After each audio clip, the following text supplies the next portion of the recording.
It's the start of a new generation with the PS5 and the Xbox Series X and S. And Grasshopper put both No More Heroes 1 and No More Heroes 2 on the Switch. All this and more in today's news update.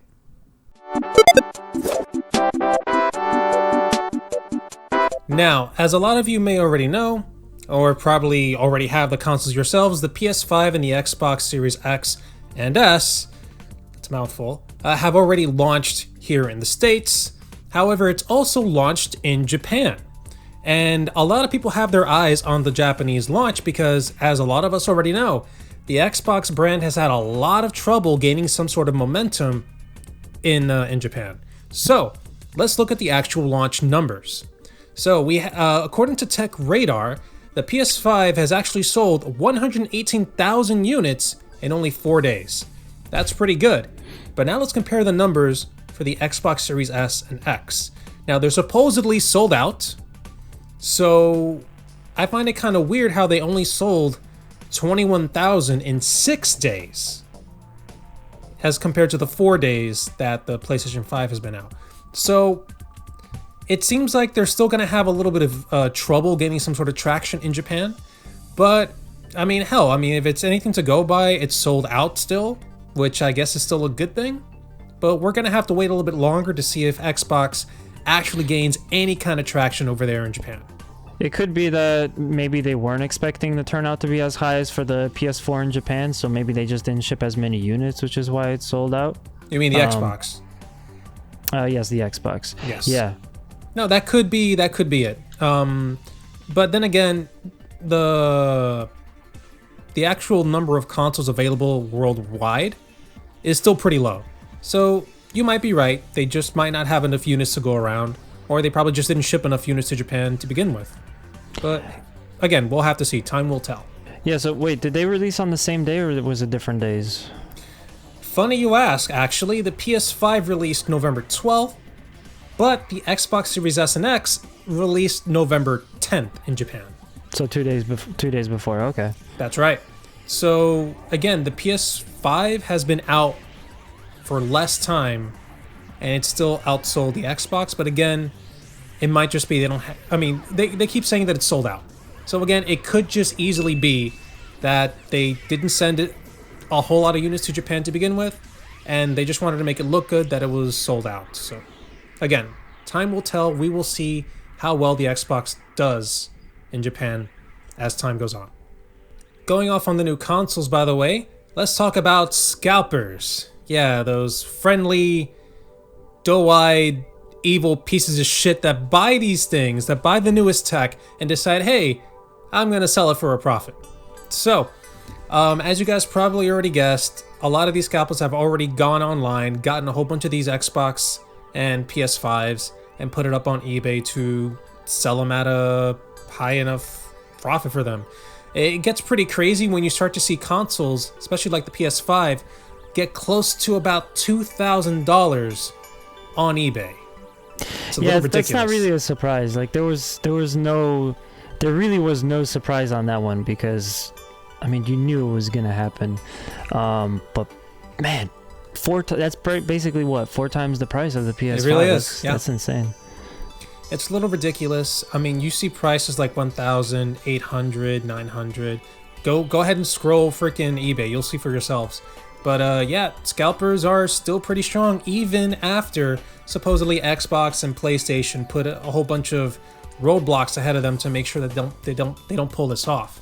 Yeah. If anything, I think like we said in a previous news video, I think PlayStation got it right by just shadow dropping a lot of these intentionally or unintentionally shadow dropping a lot of these PS5s because again, scalpers just could not work around it. They didn't know when these things were going to be up for pre-order. Yeah, they didn't know what to expect, and it threw them off, basically. No, that's really good. I just feel bad for the fans, because then it puts it into a situation where then also the fans don't know what to expect and whatnot.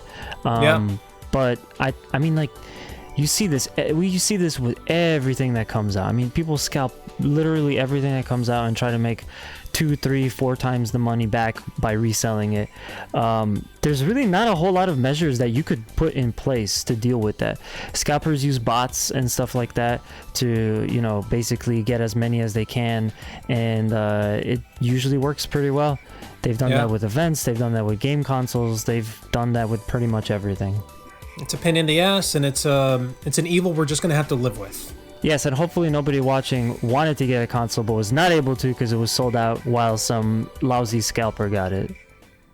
Alright, now let's continue talking about these awesome new consoles, because one major issue that a lot of us are going to have with these new consoles is, in fact, storage. Storage, yep.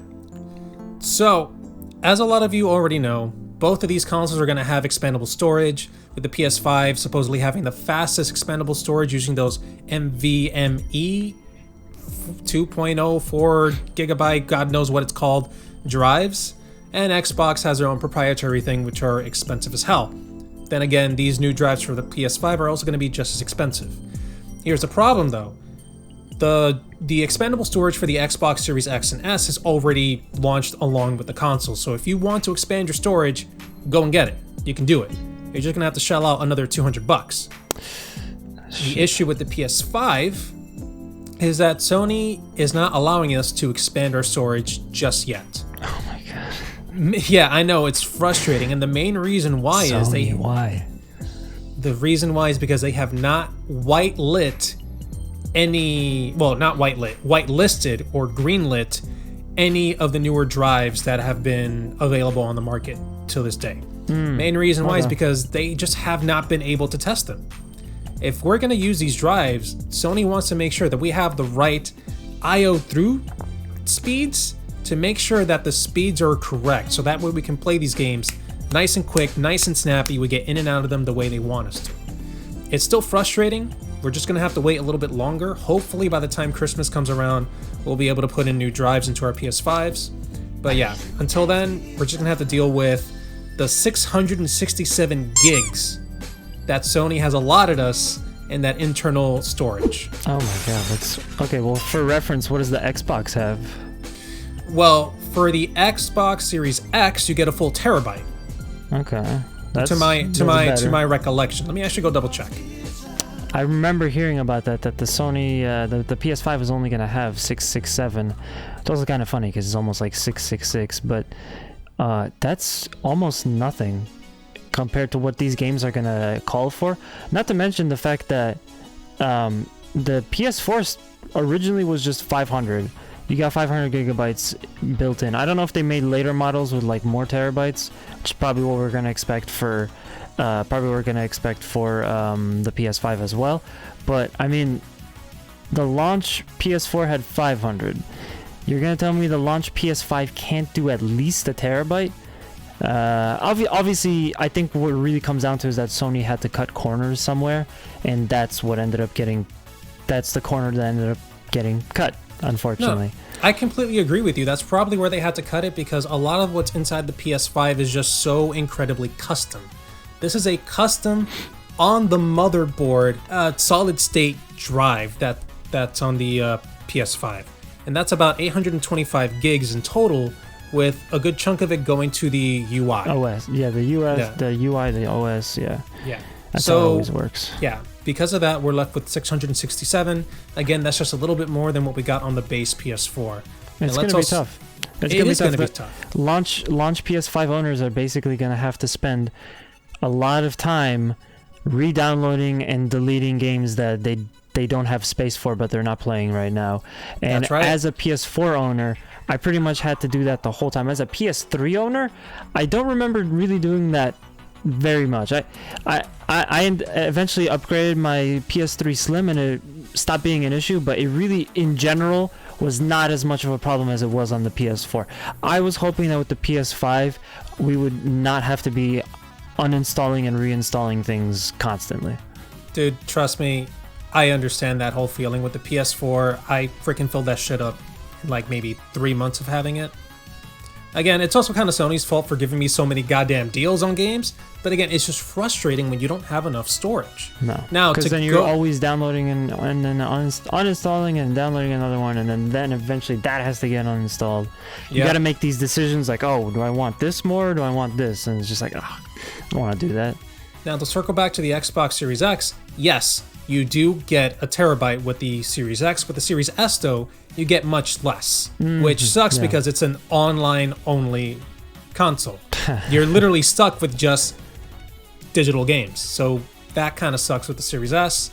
Kind of defeats the purpose of the whole idea, but whatever. Now, let's also remember that these next-gen games are going to be pretty big.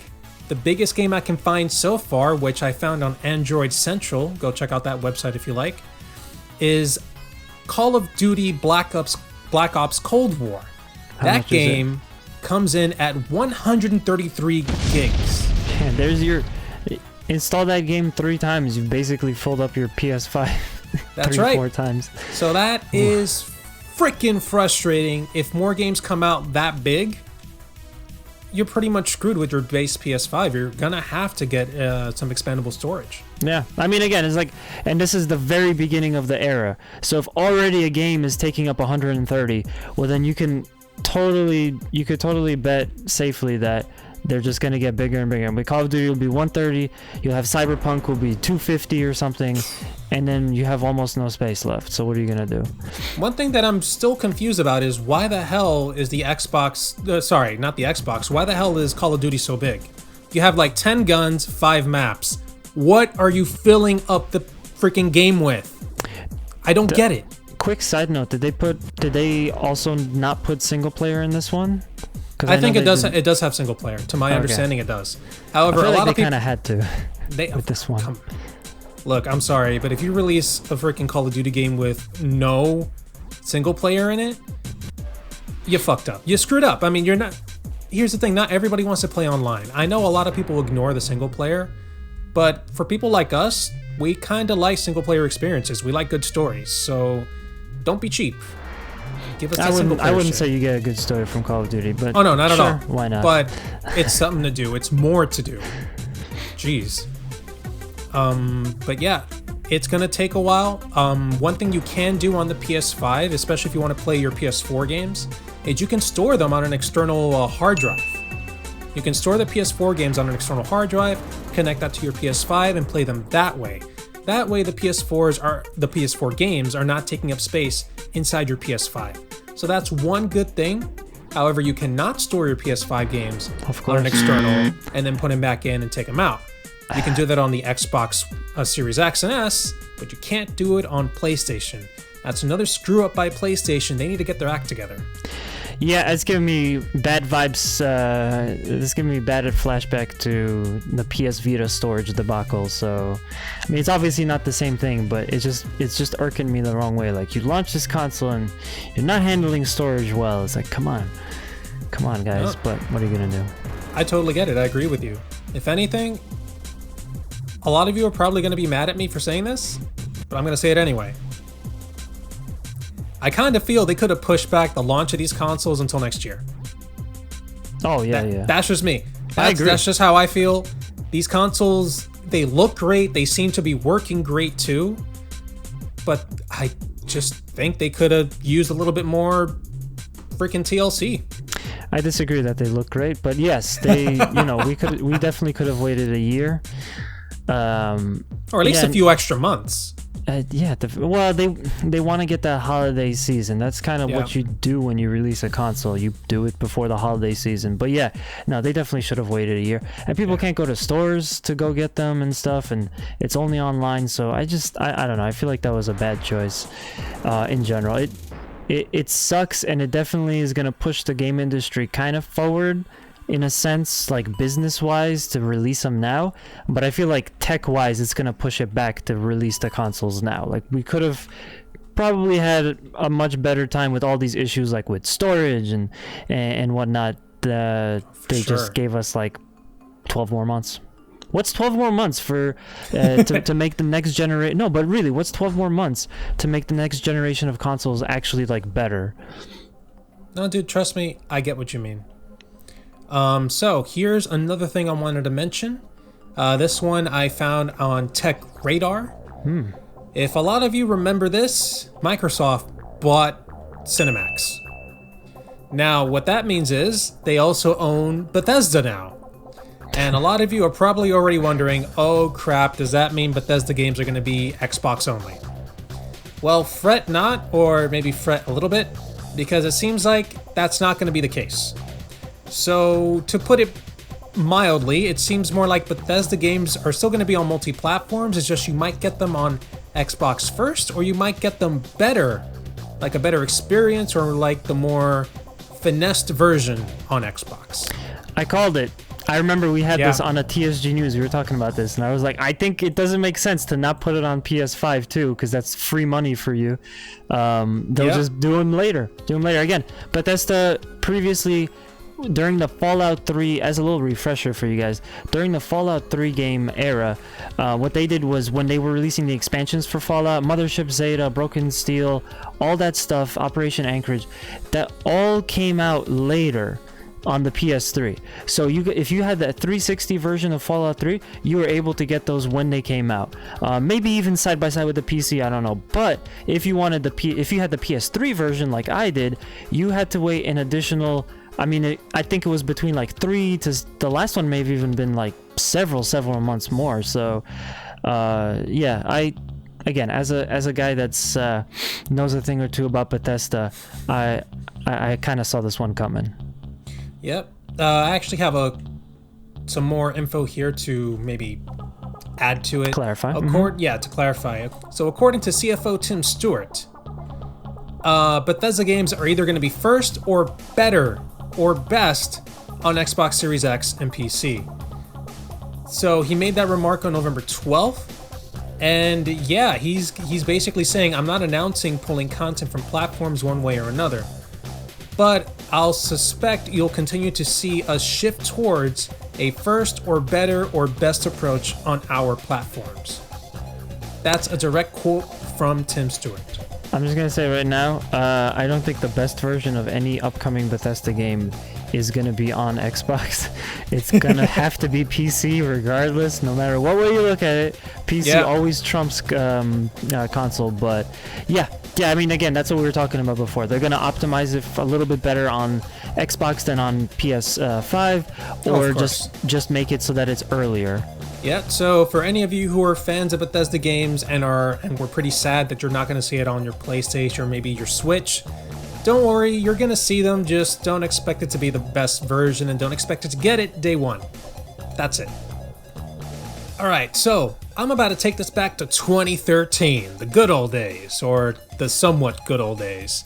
You guys remember the Xbox One and the PS4 and that big battle Sony and Microsoft had when they were launching the consoles, deciding whether they were going to have a really strict DRM with you having to connect online just to use the console and play your games? You remember that? Yes, I do. Yeah, I remember it too. One of the main reasons why the Xbox One just didn't do too well. People didn't like that. Well, guess what? Microsoft is at it again. What? No way. What do you mean? There's no DRM on the Xbox, the new one? Yes, there is. What? And yeah, I saw this on Modern Vintage Gamer. Now, I love his channel. You guys can go check him out. He's really cool. He really gets really deep into what the consoles can do, what's available with them, what's possible with them. And he's very nice. Very nice. Now, he did a review of the PS5. A pretty fair review, too. He basically gave it points for doing badly, he gave it points for doing good, and I like that. One thing that he did mention pretty early on in the video, about 2 minutes in actually, he went and said, yeah, one thing I really like about the PS5 is you can keep it offline and keep playing with it. You can just boot it up and no problem. With the Xbox Series X and S, you have to authenticate online to use the console. Wow, that's hold on, wait, where have I heard that before? Wait, that sounds... Did you hear about that before? Yeah, what? That's the same thing they tried to pull with the Xbox One, and then they ended up calling it the Xbox 180 because they immediately had to backtrack. So if if what this guy is saying is legit, and this is how it works, what happened is that it failed with the Xbox One X because Microsoft told everybody they were going to do it, and everybody made a mockery out of them because it was a bad idea and it was bad for consumers. And then this time, they just did it anyway. But the thing is, though, I've been playing a lot of PC games lately, and I do Steam. I also have Game Pass as well. I was hooked up by a Game Pass from my friend Frank Helley and the Big Dogs. Go check them out. But basically, you have to do the same thing with those services too. Steam allows you to play games offline, but you have to set it up that way. And something tells me that, let's say you didn't connect to the internet for a really long time, those games probably wouldn't work as well. Steam does have DRM. Actually, anytime that you buy something online from like a game retailer like Humble Bundle or something, and it's a game and it's a Steam game, it doesn't say DRM free because Steam games are DRM. And the same thing happens with the Xbox, with the Gamer Pass. Same thing. If you go into your Game Pass library and you try to play a game, that's what it makes you do. You have to authenticate before you can start. You have to sign in. So some part of me thinks that maybe it's not exactly the same way as when it was back in the 13s, the 2013s. But definitely, they chose to leave that out of any kind of press conferences or anything like that because they knew if they said it, there would be backlash. No, indeed. It's a really good thing they kept a tight lid on it because if they hadn't, very well PlayStation would have jumped on it once again and just been like, yeah, here we are again with the same shit, but don't worry guys, we won't treat you that badly. That's such a weird choice that they would not see that they're not going to do that this time around. That was a bad idea to do that. But also, on the other hand, I think gamers have gotten more used to DRM because like I said, Game Pass is all DRM. If you pay $1 for a month of Game Pass, you have no right to complain about having to sign in to use it. And I agree. Game Pass is going around, like everybody's talking about Game Pass and what a great deal it is and what games are playing on Game Pass. So it's so popular, and yeah, Microsoft kind of built in this DRM into it that if you have Game Pass, you have to sign in to do it. So what does that mean? That means you have to be connected to the internet. If you disconnect from the internet, you can't play your games.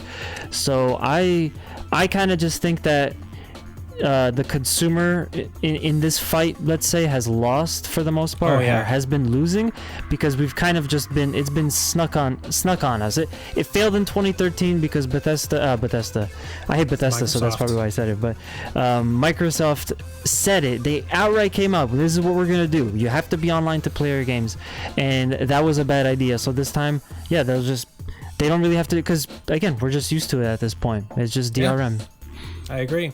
Yeah. Sad times. It is. It's very sad. Especially as a guy like myself, there are going to be times where I just won't have access to internet. Like, I actually go on vacations with my family every once in a while, and especially when I went on vacation last year to the Dominican Republic to visit some family, my old apartment does not have internet. There's no internet there. So how am I going to take my PS4 or PS5 in the future over there, connected up to the TV, and just not be able to use it? Like, imagine that shit. Yeah. Imagine living somewhere in the middle of the country where your internet is really bad, or there are just some times where you don't pay it because you don't need it. Oh, I'm going to connect my Xbox Series X and play some Halo. Oh, wait, I can't fucking do that. It's something that it hurts my brain. I hope Microsoft at least changes it a little bit when it comes to at least disc-based games.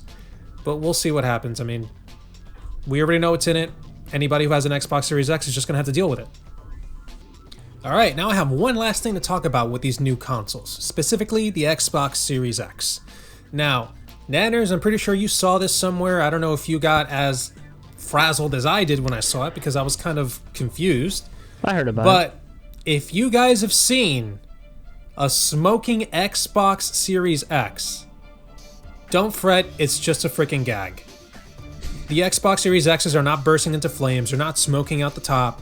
It's just some people vaping and then blowing the vapor through the back end of the Xbox Series X, just so that the freaking fans blow it through the Xbox Series X, It's a freaking mouthful, and it comes out the top like if it's pluming with smoke. A lot of people took this gag as, oh my god, here are the new consoles blowing up and not working well. It's just a gag. People are messing up their Xbox Series X's. Not a big deal. But for anybody thinking about doing it, don't. You're just going to mess up your system. It's a bad idea. Yep, stupid people continue to be stupid. Yep. So there's a couple of cool announcements for games that I'm a big fan of. We'll start with No More Heroes. So we're all waiting for No More Heroes 3. But what we got an announcement recently during I think it was the last Nintendo Partner Direct, they called it, of the year. This was a little bit older, but they announced that No More Heroes 1 and No More Heroes 2 were coming to Switch, and it was that day, so they are already available. Just two games. Two games that I've played, two games I'm a big fan of. We've had them on the channel. That's right. This is really good news, and I can't wait to actually buy them for my Switch. It's going to be a lot of fun. However, just like with the announcement of what was it, Trials of Cold Steel 4 coming out in like October or something like that, we kind of had good news, but then also bad news. What they basically did was just like pushing back the release date for No More Heroes 3. Because, yes, the announcement was cool. We got No More Heroes 1 and 2 on a Switch. You could play those right now. But what they basically confirmed in the trailer, which it did include some gameplay that was nice, was that No More Heroes 3 is coming out in 2021. So it was originally supposed to be set for 2020. Suda was very tight-lipped about it. For obvious reasons, like they were obviously just planning to push the game back. And yeah, I mean, in this kind of announcement, they also had to say that, yeah, basically No More Heroes 3 is pushing back. Kind of sad. I was looking forward to it, but what are you gonna do? But also, another thing, my favorite horror game of all time, Lone Survivor, a great indie game by Jasper Byrne and Superfly Games, recently was announced that it's getting a remake. Remaster, I believe it's a remake, and he confirmed it on Twitter. It's going to be called Super Lone Survivor. Ooh. And it's basically, so it's basically the same game, but they've just redone it, and there's going to be more to do. You can already catch a trailer with some different looking stuff, because the trailer depicts like a train station, like a subway car, and that was not in the original game. So I'm definitely curious as to what this remake is going to entail. It possibly could be an expanded version of the original game with more things to do. Who knows? But yeah, I'm definitely excited because Lone Survivor is one of my favorite indie games of all time. It's my favorite horror game, so I'm definitely looking forward to that. I remember when we played the original on our channel, it was a very interesting experience, especially when you have a horror game that's all pixel art. It's like all 16 8-bit pixel art. I enjoyed it. I thought it was very interesting. I'm very interested. I gotta go check out that trailer, actually. I gotta see what that's about, because it's really, I want to see what this guy did. Yeah, and you guys should check out the trailer too when you get a chance. So for fans of the Persona series, specifically Persona 5, we may be getting some decent news in the not too distant future. It's a bunch of Asian gaming websites have accidentally leaked information regarding a English version of Persona 5 Scramble. Now, for those of you that don't know, Persona 5 Scramble is basically like the Dynasty Warriors or the Hyrule Warriors games, but with Persona. And it came out in Japan over a year ago at this point, but there's not really been a whole lot of information about that getting a Western release. In fact, we even interviewed one of the voice actors from Persona 5, Max Middleman, at Anime NYC, and he himself was not aware at the time, or not able to talk about anything about a Western release for Persona 5 Scramble. So it's not really a confirmation, but it did pop up, and sometimes, rumors, especially website game store leaks, do tend to lead to an eventual actual legitimate piece of news. So hopefully, I definitely have my fingers crossed for it, because I've been sitting waiting for that game to come out in an English version for a really long time. No, indeed, that would be a lot of fun, especially with a lot of fans of the Dynasty Warrior type of games, those hack and slash games being here in the US. I wouldn't be surprised if a lot of people would be super excited to see that here. So here's hoping. Yeah. I'm honestly surprised that this didn't come sooner, because we just got the reveal for Hyrule Warriors Age of Calamity, which is basically Hyrule Warriors 2. And yeah, I mean, that game is super popular. It's also a Switch game. It's also a Dynasty Warriors kind of spin-off with like a theme to it from a different game series. I'm really surprised that they wouldn't do that. And also consider how much money the Persona 5 game made. And then they put out Royal, and then that made a bunch of money too. So I was really surprised that they wouldn't bring that, but it could potentially happen very soon. Okay, so we have a kind of sad thing to report, and that is the fact that the 13 remake, 13, that was from like the PS2 era, I believe, it was released. A lot of people were excited for it because it's kind of like a cult hit game, but it came out with a lot of negative reception. People were saying that the game was very buggy, and also there were frame rate issues and things like that. So the developer came out and issued a formal apology. They basically blamed the COVID pandemic for this, saying that under the circumstances of switching to a work from home versus working in the office, they were not able to get the game done in a good, presentable manner. So they did apologize for releasing it in the state that they did release it in. They did say that they were going to be working on some patches to fix it. It just kind of sucks to see stuff like this. Obviously, they had a deadline and they had to make it. Literally, were given no choice but to just go with it, even though the game was not going to be finished by that point. It's kind of the thing that you expect right now. We were just talking about how No More Heroes got pushed. So, you know, if you push the game, you're running a risk of, I don't know, whatever. You're running the risk of going against your investors and maybe losing money or something like that. But if you release it when you were supposed to release it, and under these kinds of circumstances, there is the chance that a 13 situation comes up and you do end up releasing a game that it's not in a good playable launch state. I also want to mention that that's kind of the same way I felt about Wasteland 3. It was a great game and I was really looking forward to it, and I did half the time have fun with it, but the other half of the time it was so obvious that the game was just rushed and was not able to be properly finished, despite even that one even did have delays too. So, you know, it just kind of shows you that this whole pandemic has really misaligned how game companies can work, how game companies can create these games. It poses serious challenges to it, and that's why, I mean, there's no other way to say it, but like that's why the smart companies are just pushing their games back, like No More Heroes, like Rune Factory, like stuff like that. So, you know, like freaking Halo. Like Halo, it's really a shame. And I have nothing against. I was gonna get the remake. I was legitimately gonna get the remake, but now that this kind of happens, I mean, I'm inclined not to do it. I'm inclined to just pick up the original if I really want to play the game. Yeah, or at least wait until the freaking patches come out. That way you can just buy it, patch day one, you're good to go. I was actually going to say, this is why I'm not a big fan of executives, in all honesty. Executives don't know what the fuck they're talking about. For them, it's like, oh, the investors said this, and the investors want their money, and you got to get the game done, and they're really the ones that push for the crunch. And we talked about this before. Crunch time in these game companies is freaking frustrating. People miss days off, people don't get paid extra, people work themselves to the bone. The game comes out in an unplayable or really buggy state, and then they're the ones blamed for the game not being good. Meanwhile, the investors and the freaking executives are like, oh, look at these guys. They weren't doing their job right. Oh, we should maybe close down the studio. You guys are the idiots that caused the whole problem in the first place. It's their fault. You should have pushed the game back, make sure the game comes out good so it sells initially well, it gets good reviews, and then it sells even more. That's the right way to do it. Microsoft did it right when they pushed back Halo. They pushed back No More Heroes, probably for the same issue. It just wasn't going to be done in the correct amount of time.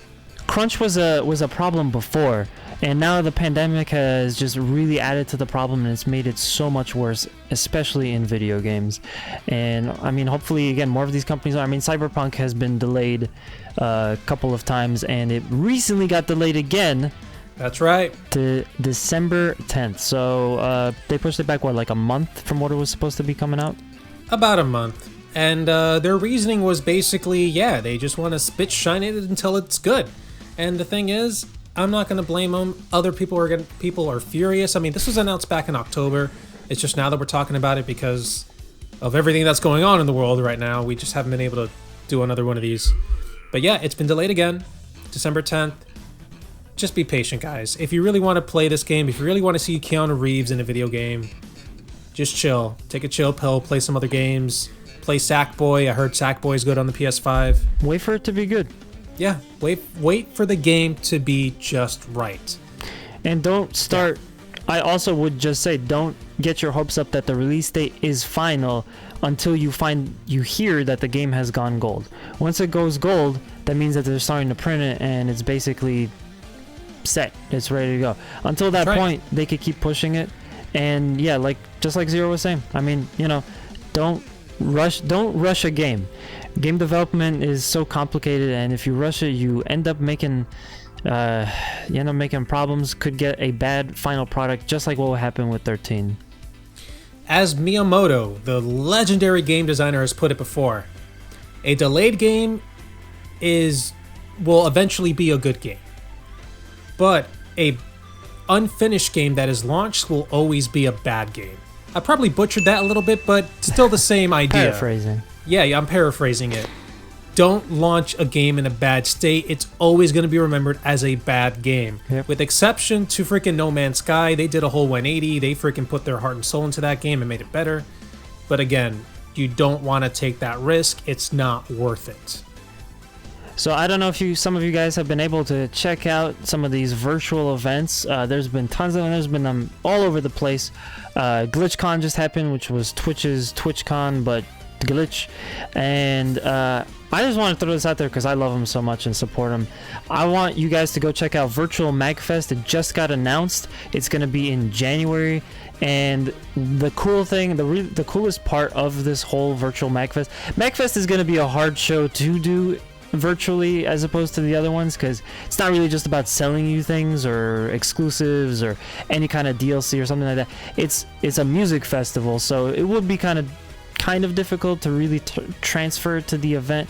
You don't get a lot of that cool Magfest experience, but one experience you are going to get is to be at the Gaylord National Resort, which is where it takes place, because they're going to have a VR chat version of the resort for Virtual Magfest. So you can go in there and you could do all that crazy VR chat stuff that everybody does in all those streams, and it's going to be pretty cool. It's going to be neat. I'm looking forward to it. I did not know that. I remember you said that they were going to go online, and I figured, well, how are they going to pull that off? VR chat is going to be freaking lit. I don't have VR chat. I don't have a freaking HTC Vive or doesn't matter. Whatever it's doesn't called. matter. I just found out because I'm in the same boat, and I thought to myself, damn, I really want that experience.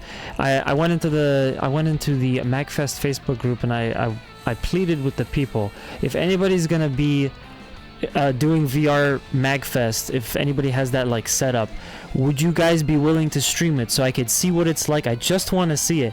And then somebody responded that you don't actually need VR for VR chat, so you could just do it through your web browser, which, damn, I mean, I'm on board. That's great.